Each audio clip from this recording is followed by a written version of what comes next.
Hello everyone, welcome back to the episode 14 recap of Snowfall. You can watch it on Tencent Video. And Vicky, let's get right into it.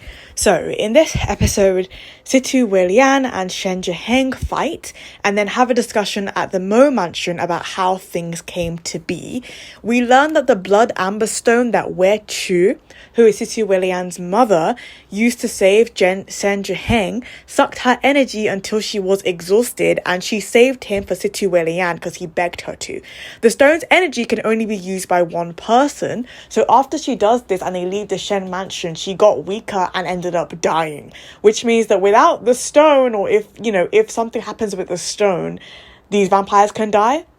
My question is though, if only one person can use the stone and she died after that, how does Situ Weilian gain power? And also, at what point was she a vampire? When she was pregnant with him or afterwards?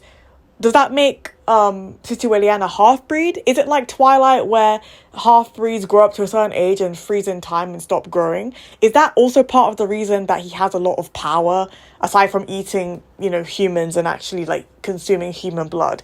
All that is not really explained properly to me in this episode, especially because of what I know from the first episode about the Wei family getting the stone, having super speed and super strength, and then basically getting weaker and dying without the stone. Like, that doesn't make sense.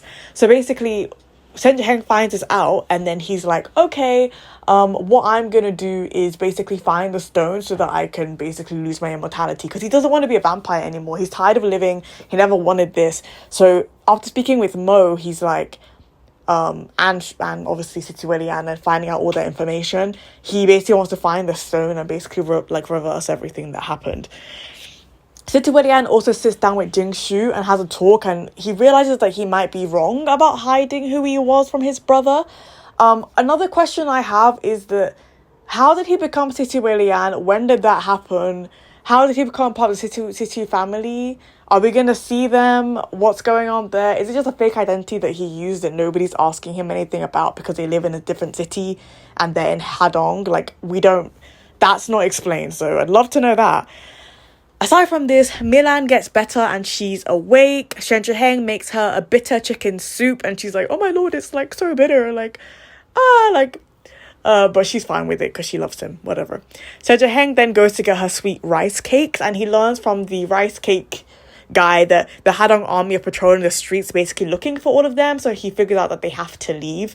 So they leave where they are to go to the Shen mansion, and when they get to the Shen mansion, we find a guy there that is taking care of the home for him called Degong.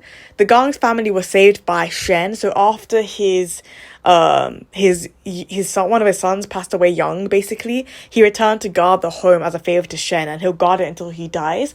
His grandson, who is the general manager of the newspaper, Hadong newspaper that Shen owns, is Zhang Yuwen, and Zhang Yuwen is the Degeng Shen family guy's grandson, and Degeng knows about the vampirism, the immortality, but Zhang Yuwen does not know because it's not the time for him to know.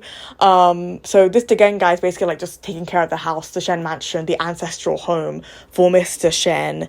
And also, like, before this happens, like, Milan talks to Mr. Mo about her, like, how much she cares about Mr. Shen and how she doesn't really care if he's like crazy or whatever, as long as he takes care of her and everything. She's happy with him because she loves him and she thinks he's a good person regardless of what he does, which is super sweet.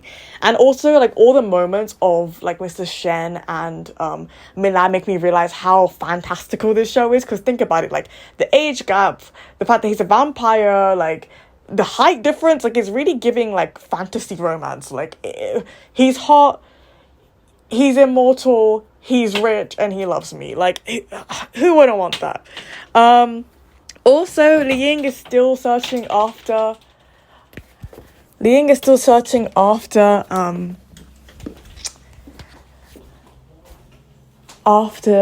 Zhiheng, and basically he gets Miss Mu to basically come and say, like, oh, I'll give you my warriors, my shadow warriors, to help you capture Shen Zhiheng.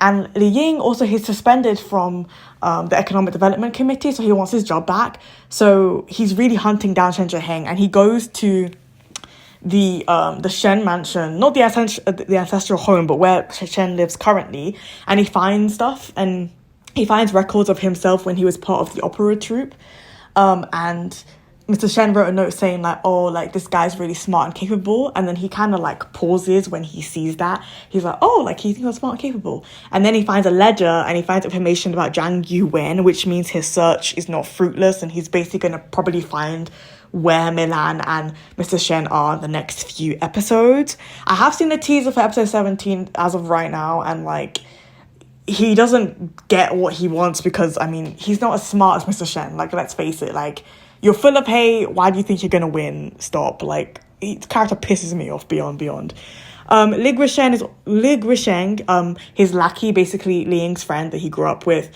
also like is helping him search and doing investigations for him. And they meet at the opera house, and he tells him about Zhang Yuwen, giving him more information about that.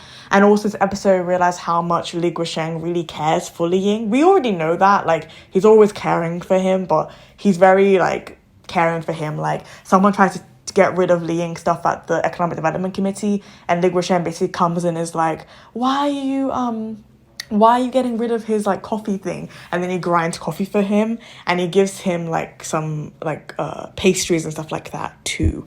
So that's everything that happened in this episode that was like major and important.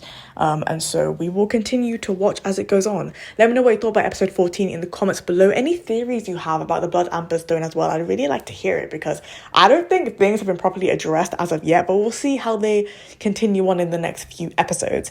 Thank you so much for listening. If you like my channel, please subscribe. If you like this video, please hit the like button below. Thank you so much for listening. Bye.